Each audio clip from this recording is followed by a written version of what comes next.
Eu gostaria de ler com vocês uma passagem da Escritura e pensar numa igreja que serve de inspiração para nós e serve de modelo para nós. Ela não somente serve de inspiração, mas ela também serve de modelo. Então, o que eu vou ler hoje aqui, o que eu vou comentar, são qualidades de uma igreja que Paulo destacou lá no primeiro século, e vamos ver essas qualidades como aquelas que podem ser aplicadas à nossa vida hoje. Se a gente fizer isso, a gente pode experimentar uma coisa muito importante na Bíblia, que é o poder de Deus nas nossas vidas. Tudo isso que Paulo está falando desta igreja é para mostrar no final das contas da oração que ele está fazendo, que tudo isso resulta em você experimentar na sua vida o poder de Deus. Não apenas saber sobre o poder, não apenas ter uma ideia do poder, mas ter a compreensão de que você pode experimentar, vivenciar na sua vida esse poder. Está bem assim? Então vamos lá, eu vou pedir, quem está nos ajudando é a Marta, é? Marta, então vamos colocar aí Efésios capítulo 1, a partir do verso 15, do 15 ao 23. Efésios capítulo 1, do verso 15 ao verso 23. Paulo está fazendo uma oração, e ele começa dizendo: por isso, também eu, tendo ouvido a fé que há entre vós no Senhor Jesus e o amor para com todos. O que Paulo ouviu sobre aquela igreja? O que Paulo veio a saber a respeito daquela igreja? Como é que aquela igreja se mostrava para Paulo? E como é que Paulo entendeu aquela igreja? Como é que ele viu aquela igreja? Olha só, primeiro eu tenho ouvido a fé que há entre vós. Então Paulo entendeu, é uma igreja que tinha uma experiência de fé que era capaz de ser percebida por uma pessoa de fora, por uma pessoa que entrava em contato com ela. Então fé não é alguma coisa que fica escondida no coração, mas é alguma coisa que pode ser exercida, praticada e se transformar em testemunho. Então a fé é algo que praticado transforma-se em testemunho. A Bíblia não fala que você, com uma pequena fé, pode transportar uma montanha? A montanha é algo objetivo, mas a fé é algo pessoal, subjetivo. Mas isso que está dentro de você, exercido, biblicamente falando, pode realizar algo especial do lado de fora. Jesus realizou muitas coisas que mostraram o seu poder, e pela fé nós entendemos que aquelas coisas foram realizadas como um sinal do Evangelho, que é o poder de Deus para a salvação de todo aquele que... Então, a primeira qualidade daquela igreja era uma fé. Mas não era uma fé por causa de ser uma crença, não era uma fé por causa de ser um conjunto de histórias e de ideias e de doutrinas. Era uma fé que estava fundamentada, alicerçada e construída em cima do Senhor Jesus Cristo e no amor para com todos os santos. Então uma fé que você fundamenta em Jesus, e um amor que não é algo que é declarado como um discurso, mas como algo que representa uma essência que você expressa nas suas atitudes, nas suas palavras, na maneira de ser.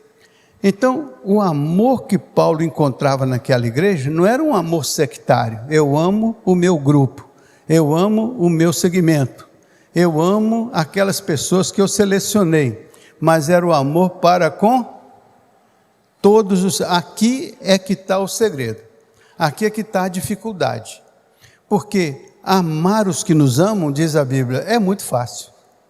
Agora, amar aqueles de quem nós discordamos, amar aqueles com quem nós não temos uma identidade, convergente, amar o inimigo, como Jesus falou, aí é difícil. Aí tem que ser uma qualidade espiritual superlativa.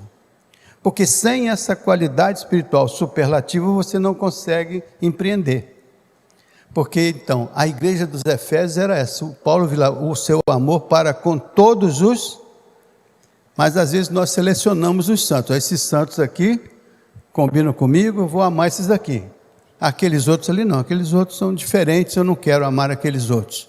Significa que a gente se distancia dessa qualidade essencial da igreja, que é o amor de Deus, que está derramado em nossos corações pelo Espírito Santo que nos foi dado, pois é com esse amor que nós amamos todos os santos.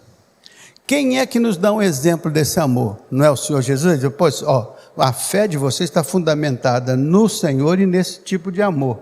Essa fé que vai fazer diferença. Essa fé que vai fazer a igreja ser uma comunidade diferente. Então, quando a gente fala desse amor que está derramado no nosso coração, é com ele que a gente vai amar.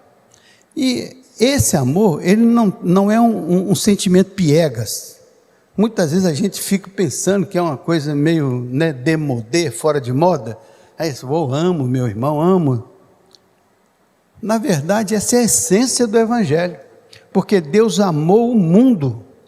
E porque Ele amou o mundo, Ele deu o seu Filho. E porque Ele deu o seu Filho, Ele não fez nenhum limite para que todo aquele que nele crê tenha a vida. Então, o fato que Deus amou e deu o seu Filho. Ou seja, o amor implica numa dádiva. O amor implica em algo que você oferta de dentro de si. Por isso que antes de você amar com o amor de Deus, você precisa ter o rio de águas vivas fluindo de dentro de você. E o rio de águas vivas só flui de dentro de você se você cumprir o pré-requisito da Escritura. Quem crê em mim, conforme diz a Escritura, rios de águas vivas fluirão do seu interior. Então, para fluir do interior, é preciso crer no Senhor, conforme diz a Escritura. E crer no Senhor, conforme diz a Escritura, é preciso fazer isso pela fé. Porque sem a fé, você não compreende o mistério do Evangelho. Então, pela fé nós compreendemos Cristo, pela fé nós nos relacionamos com Ele, pela fé nós nos reconciliamos com Deus mediante Jesus, e tudo isso por causa do amor que Deus teve por nós. E por Ele ser essencialmente amor, você já viu falar se Deus sente amor? Um dia Deus está de muito bom ânimo, então Ele sente amor. Outro dia Ele está meio chateado, então Ele sente raiva. No outro dia Ele está meio chateado, Ele fica amargurado. Fica ressentido. A pessoa, Deus passar por você ressentido, estou ressentido com você. Deus essencialmente Ele é amor, não sente amor. Não é de vez em quando que Ele sente um amor por esse ou por aquele. A Bíblia diz que Ele essencialmente então é a essência dEle. Tudo que Ele faz por essa essência, que é parte integral e integrante dEle. Então Deus não faz nada que não seja por amor, assim como Ele não faz nada que não seja por justiça, assim como Ele não faz nada que não seja por equidade, por retidão, porque é a essência dEle. E quando Ele nos criou a sua imagem conforme a sua semelhança, Ele quis que nós tivéssemos esta mesma qualidade, esta mesma essência, esse mesmo fundamento. Por isso que nós somos capazes de amar, porque a Bíblia diz, porque Deus nos amou primeiro. Nós amamos a Ele porque Ele nos amou. Ele que pôs em nós essa capacidade de responder ao seu ato de amor. Nós amamos a Deus porque Ele nos amou primeiro.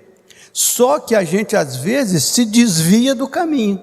Ao invés da gente viver essa experiência do amor de Deus, a gente acaba vivendo o sentimento carnal, de fazer as escolhas. Esse eu amo, esse eu gosto, daquele eu não gosto, com esse eu falo, com aquele eu não falo, e assim vai vivendo uma seletividade carnal, que não tem nada a ver com isso que está escrito lá, o Jesus e o amor para com todos os santos. Ou seja, o amor então não é uma situação acidental, pontual, seletiva, é uma condição do crente espiritual, daquele crente que entende que ele é manifestação de Deus no lugar onde ele se encontra. Não é legal isso? Não é bom isso? Bonito? Agora, me diga que isso é fácil fazer isso. Não é fácil, porque se a gente quiser fazer isso na força da carne, a gente não consegue. Vocês vão ver isso nos versículos seguintes. Se quiser fazer isso como uma obra carnal, você não faz. Porque você pode fazer até aqui ou acolá algo semelhante.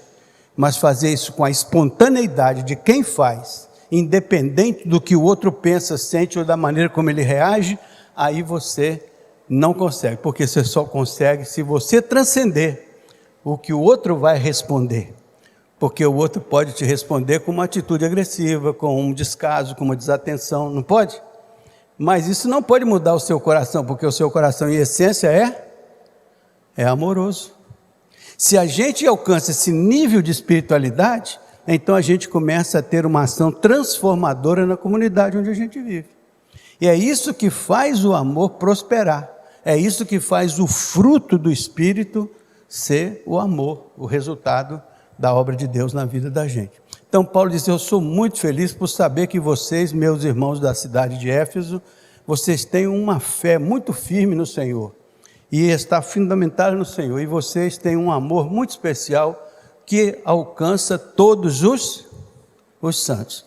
Então significa que a igreja era uma igreja amorosa, era uma igreja fundamentada em Jesus Cristo. O fundamento da igreja era Jesus.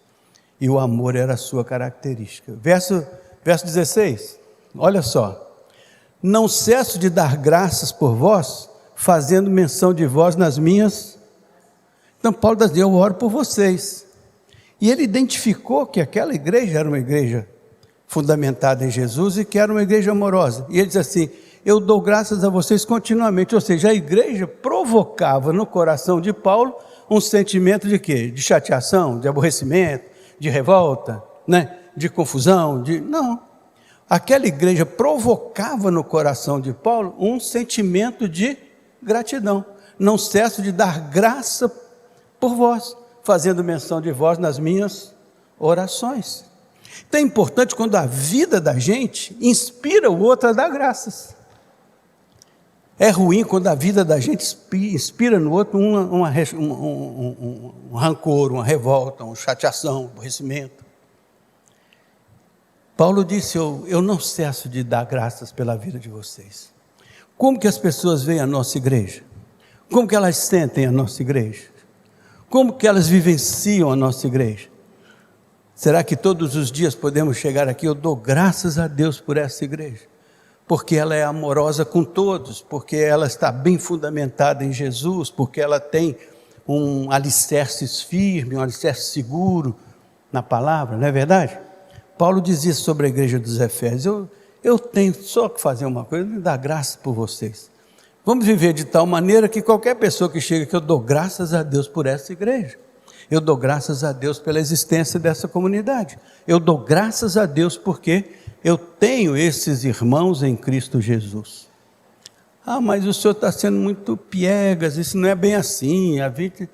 Sim, a gente tem dificuldades, mas se o reino de Deus estiver em primeiro lugar, e se fazer a coisa certa do ponto de vista do reino estiver em segundo lugar, o reino de Deus, a sua justiça, as demais coisas serão acrescentadas. Essas demais coisas, quando buscadas fora do reino em primeiro lugar, vão ser obra carnal. E aí elas podem ter a obra da carne, que é contenda, discussão, né? Falta de domínio próprio, né? Gritaria, uma série de coisas. Mas se o reino predominar, então as consequências virão como resultado. E aí nós saberemos viver uma relação saudável. Não quer dizer que a gente tem que concordar com todo mundo, mas tem que amar todo mundo. Já pensou se Deus tivesse que concordar com todo mundo para amar todo mundo? Que bagunça não ia ser esse negócio? Ele pode não concordar com meio mundo, mas a Bíblia diz que Ele ama o mundo todo. O amor, então, não depende da reação do outro, depende da qualidade do meu coração. É com o meu coração que eu amo, não é com o comportamento do outro que eu amo, é com o meu coração. Posso ter até dificuldade de me relacionar com o outro, mas o meu sentimento em relação a ele tem que ser o sentimento amoroso, respeitoso. O amor, dinamicamente, é querer o bem de todos ao seu redor. é trabalhar pela benignidade, pela bondade, né? Que é o fruto do Espírito. Verso 17. Eu estou fazendo isso aqui para a gente orar com entendimento, orar com consciência, orar com responsabilidade, né? Paulo diz: eu dou graças a Deus por essa igreja. Eu dou graças a Deus, porque vocês estão bem fundamentados na palavra e no amor, no relacionamento com o Senhor e no relacionamento com os irmãos.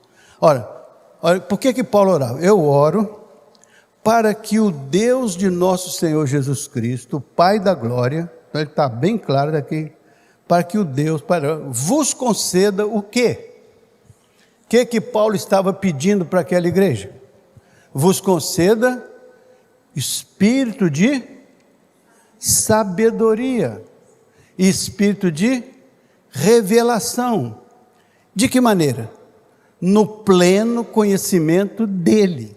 Não é revelação de qualquer negócio, é revelação no conhecimento dele. É uma revelação direcionada, baseada, sustentada por um conhecimento. De quem? De Deus. Muitas vezes nós ouvimos a revelação do profeta A, B ou C, mas não temos certeza se aquela revelação vem do conhecimento que Deus disponibiliza para nós. Se vem do conhecimento que Ele disponibiliza para nós, aí então é uma revelação divina. Mas se não vem desse conhecimento, a gente não tem como aferir. Por isso que quando Paulo fala aos Coríntios: olha, vocês podem falar em língua, interpretar, mas haja interpretação. Mas olha o que ele diz: e os outros julguem. Por que tem que haver um juízo? Para saber se o conhecimento daquilo procede de Deus. Por isso que a gente tem que pedir a Deus o dom do discernimento dos espíritos, para a gente saber que espírito está falando e que verdade está falando, e isso tem que combinar com a palavra, com os ensinos. Por isso que Paulo diz: os outros julgam. Como é que eu vou julgar?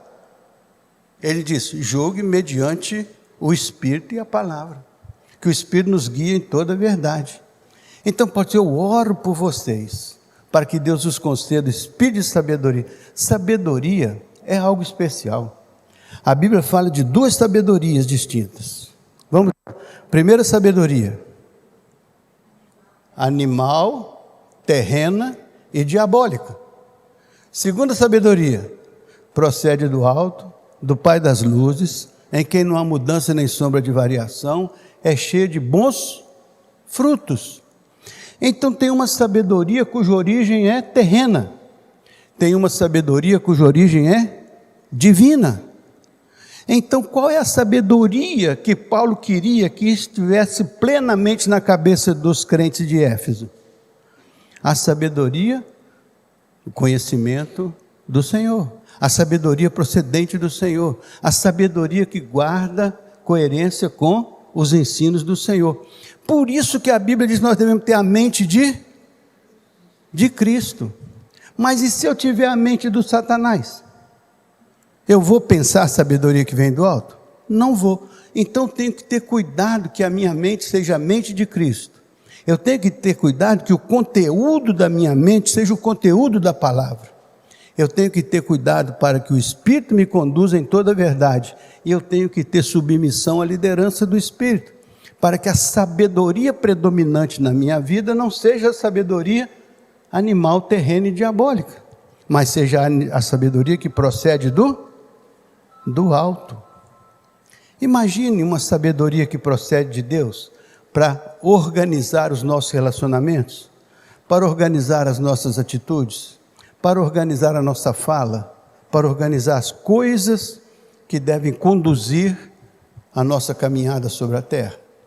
Que sabedoria você gostaria de ter? Que sabedoria deveria predominar na nossa vida? Paulo diz: eu oro para que Deus conceda para você o espírito de sabedoria. Sabedoria que vem do alto, sabedoria que procede de Deus, sabedoria que nos capacita espiritualmente a sermos capazes de amar todos os santos. Essa sabedoria para saber lidar com as diferenças, com as dificuldades. Essa sabedoria para saber superar. Agora, é fácil? Se fosse fácil, ninguém precisava levar o corpo em sacrifício no altar, né? Paulo diz: rogo-vos, pois, meus irmãos, que apresenteis os vossos corpos em sacrifício vivo, santo e agradável a Deus.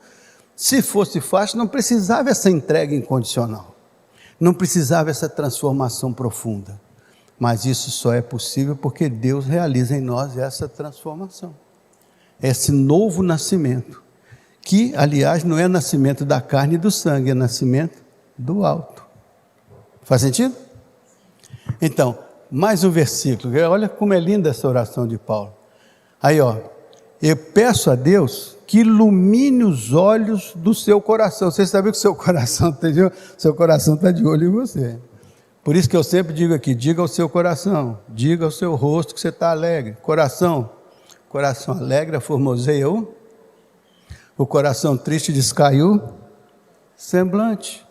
Então o coração comunica com o rosto, comunica com os olhos, comunica com a face. Então um coração alegre aformoseia o rosto. Um coração triste descai o semblante. Então eu oro a Deus para que Ele ilumine os olhos do seu coração, para você saber. Deus quer que você tenha iluminação para você saber, para você entender, porque senão você não vai entender. Você não vai saber. Sem essa iluminação você não vai saber. Sem a iluminação dos seus olhos espirituais você não vai saber. Você pode me dar um exemplo de iluminação dos olhos espirituais? Se lembra quando Eliseu estava enfrentando um exército e o ajudante dele falou: nós estamos lascados nesse negócio aqui. Tem tanto exército aqui que a gente não vai ter condições de sair vivo disso nunca. Aí o Eliseu falou assim: Senhor, abre os olhos dele para ele ver o que eu estou vendo. Quando ele abre os olhos, aí ele diz: rapaz, mas melhor é o que está conosco do que o que está fora de nós. Então muitas vezes nós olhamos com os olhos carnais, olhamos com os olhos restritivos da nossa carnalidade humana, mas Paulo queria que Deus iluminasse os olhos do nosso coração, nosso entendimento, para a gente saber, para a gente entender espiritualmente qual é a esperança do seu chamamento. Você foi chamado para quê? Qual é a sua esperança? Qual é a sua fé? Qual é a sua crença? Qual a riqueza da glória da sua herança?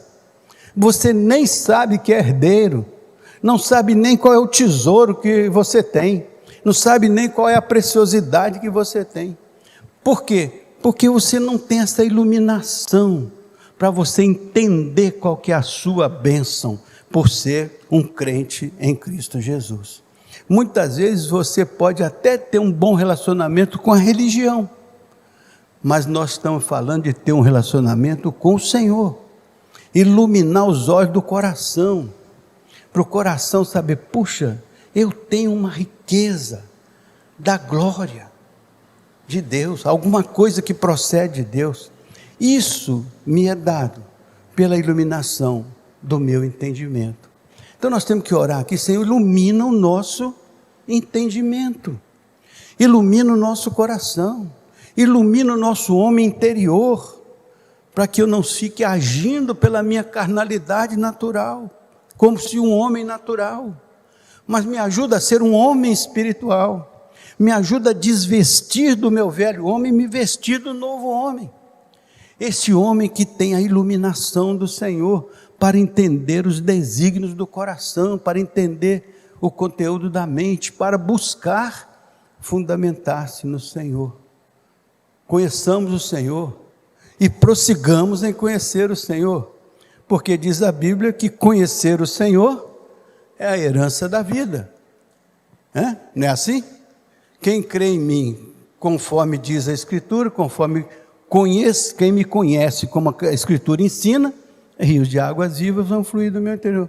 E diz a Bíblia: a vida eterna é esta. Qual é? Que te conheçam a ti como o único Deus verdadeiro e a Jesus a quem enviaste.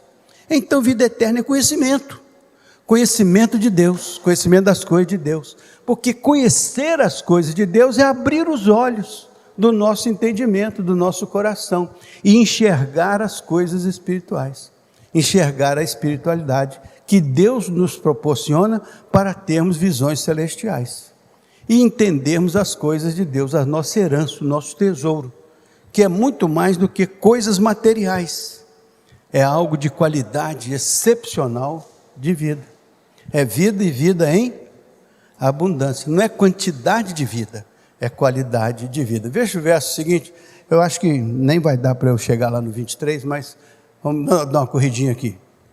Verso seguinte, 19. Então, o que Paulo queria que os efésios soubessem também? Que eles soubessem qual é a suprema grandeza do poder de Deus para com aqueles que creem.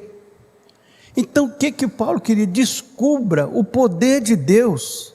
Se você é um crente, descubra a amplitude do poder de Deus, a grandiosidade do poder de Deus. Então, segundo a eficácia da força do seu poder. Então, por que eu preciso do poder de Deus? Porque o poder de Deus tem uma força tremenda, é uma força poderosa. Por isso que Paulo diz, eu não me envergonho do Evangelho, porque é o poder de Deus para a salvação de todo aquele que crê. É o poder de Deus para a transformação, é o poder de Deus para resgatar, é o poder de Deus para transformar, é o poder de Deus para inspirar, é o poder de Deus para fortalecer, encorajar, empoderar a pessoa.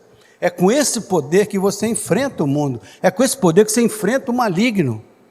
Se for enfrentar o maligno com a força da sua carne, você perde. Então você tem que se revestir da armadura de Deus, e você só consegue fazer isso se você se valer do poder de Deus. Faz sentido? Então, para frente, verso 20. Olha lá. Poder, olha só. Olha como é que ele vai explicar como é que funciona esse poder. Poder, o qual poder exerceu em Cristo, ressuscitando dentre os mortos e fazendo assentar-se à direita de Deus nos lugares. Então olha o que o poder de Deus faz. O poder de Deus faz ressuscitar o Filho da morte e faz o Filho sentar-se à direita do Pai nos lugares celestiais.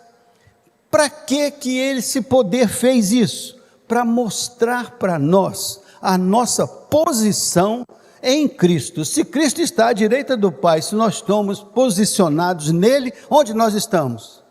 À direita do Pai. Veja que coisa linda vai acontecer na frente, verso 21. Olha lá, acima de todo, ele está sentado à direita do Pai. Acima de todo o quê? Principado. Então você sabe que é um principado, né? É uma área determinada, governada por um príncipe, ou por um rei, ou por alguma coisa.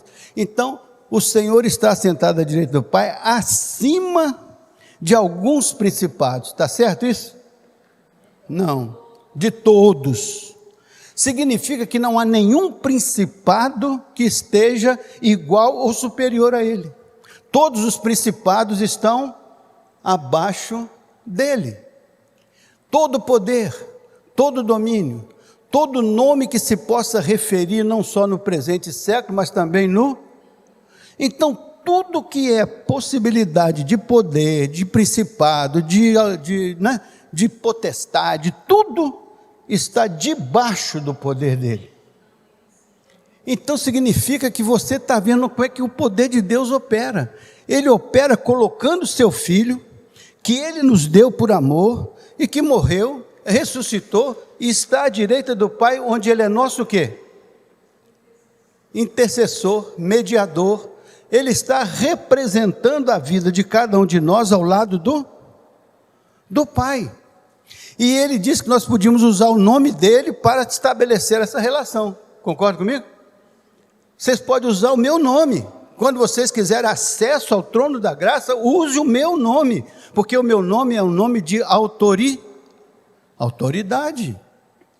É por isso que Paulo diz, eu oro para que vocês compreendam isso e que vocês tenham isso como um patrimônio espiritual, que vocês tenham isso como uma dádiva de Deus para vocês.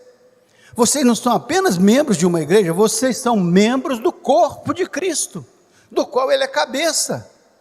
E se ele é cabeça, debaixo da cabeça dele está o seu corpo, que está maior do que os principados e potestades, porque ele te tem ao lado dele no trono da graça.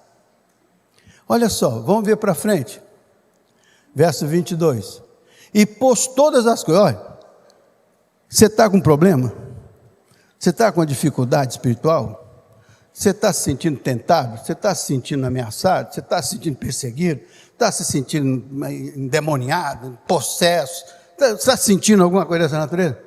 E pôs todas as coisas debaixo dos seus pés. Por quê? Porque ele não está lá, todo principado não está debaixo dos seus pés, todo poder, toda autoridade, Então, se você está em Cristo, você está numa posição de superlatividade, mas não pelo seu poder, mas pelo poder do Senhor que te colocou ali. Não é você que construiu esse poder, é Deus que lhe deu essa bênção, é Deus que lhe capacitou, é Deus que lhe empoderou não com o seu poder, mas com o poder dele. Olha, e pôs para ser cabeça de todas as coisas. Quem é cabeça de todas as coisas? É claro que é o pastor da igreja. Sou eu, cabeça de todas as coisas. Você está rindo? Olha que eu te excomungo, hein? Eu sou cabeça de todas as... É isso? Ave. Sou cabeça de todas as coisas? Quem é o cabeça desse negócio aqui? Por que que ele é o cabeça daqui? Está escrito na nossa testa lá. Porque o Pai o deu à igreja. A igreja, então, é aquilo que o Pai deu ao Senhor. Por isso que ele diz, eu edificarei a minha igreja. E ele está edificando a igreja dele com gente como nós. Perfeitas, ótimas, espetaculares, amorosas, sem problemas, sem rusga, sem nada. Espetacular, é assim? Não, ele está edificando a gente, nós somos endemoniados, nós temos tentação, nós caímos no pecado, nós falamos besteira, nós brigamos por pouca coisa, enfim, nós somos um tumulto de coisas erradas diante da santidade do Senhor. Por isso que Isaías diz, ai de mim que vou perecendo, porque eu sou um homem impuro, de lábios impuros, habito no meio de um povo de impuros lábios, e hoje meus olhos viram o rei. Quando eu vi o rei, tudo virou uma confusão na minha cabeça. Porque nós estamos muito à vontade quando nós tratamos da carnalidade entre carnais. Mas se nós formos tratar da nossa vida diante de Deus, muda tudo. Por isso que Deus nos amou e transformou a nossa vida e nos deu olhos para ver. Iluminou o nosso coração, nosso entendimento, para a gente perceber as bênçãos que nós temos, os cuidados de Deus conosco, e nos botou na igreja, porque a igreja é o corpo de Cristo, para a gente ser aperfeiçoado. Por que ele deu dons aos homens? Querendo o quê? Está escrito na palavra, deu os dons aos homens, querendo o aperfeiçoamento dos santos. Para quê? Para a obra do ministério. Então Deus tem um ministério nesse mundo, e Ele deu dons a todos nós, para que exercendo os nossos dons na igreja, pudéssemos ter o aperfeiçoamento dos santos para a obra do ministério. Essa que é a beleza do Evangelho, essa que é a pureza do Evangelho, isso é que é a dádiva de Deus para nós. Se a gente descobre isso, se a gente experimenta isso, a gente não quer voltar para aquela vida sem Deus, porque a gente se sente forte, seguro, corajoso, para enfrentar as solicitudes da vida, né? A gente sente a bênção de Deus. Veja o último verso, verso 23, olha só. A qual igreja, né? A qual igreja, Ele o deu à igreja, a qual é o quê? O seu corpo. O que ela é? A plenitude daquele que a tudo enche em todas as coisas. Então quem é que enche a igreja? Quem é que dá plenitude à igreja? Quem é que faz a igreja transbordar da graça? Quem é que faz a igreja ser vitoriosa? Quem é que faz a igreja ser pura, santa, sem mácula, sem rusga? Quem é que faz isso na vida da igreja? É o Senhor que nos dá a plenitude do seu Espírito. É o Senhor que nos dá a plenitude da capacitação. É o Senhor que nos empodera. Meus irmãos, se a gente descobre isso, e se a gente pratica e vivencia isso, a gente começa a ser uma igreja diferente, uma igreja espiritual, uma igreja amorosa, que ama todos os santos, que inspira a todos e que traz para o meio de si a graça e o poder de Deus. Faz sentido, gente? Então, Martinho, obrigado até aí para a gente ficar com essa oração de Paulo pela igreja dos Efésios. Agora, se Paulo fez essa oração lá atrás, vamos fazer essa oração aqui para nós, que Deus nos dê a bênção de sermos o corpo de Cristo, cheios da plenitude de Deus, identificados com Cristo à direita do trono da graça, tendo todos os principados e potestades debaixo dos nossos pés, porque está debaixo dos pés do Senhor. Se estamos no Senhor, está debaixo dos nossos pés, não pelo nosso poder, mas pelo poder de Deus. E ele disse: pode usar o meu nome tem todo o poder, diante do meu nome todo joelho se dobrará, toda língua confessará. Então fale em nome de Jesus, mas fale com a consciência de que você está sendo um instrumento de Deus. Isso vai nos ajudar a ser uma igreja conforme a igreja de Éfeso, que mereceu de Paulo esses elogios e essas instruções, que sejam instruções aplicáveis a nós.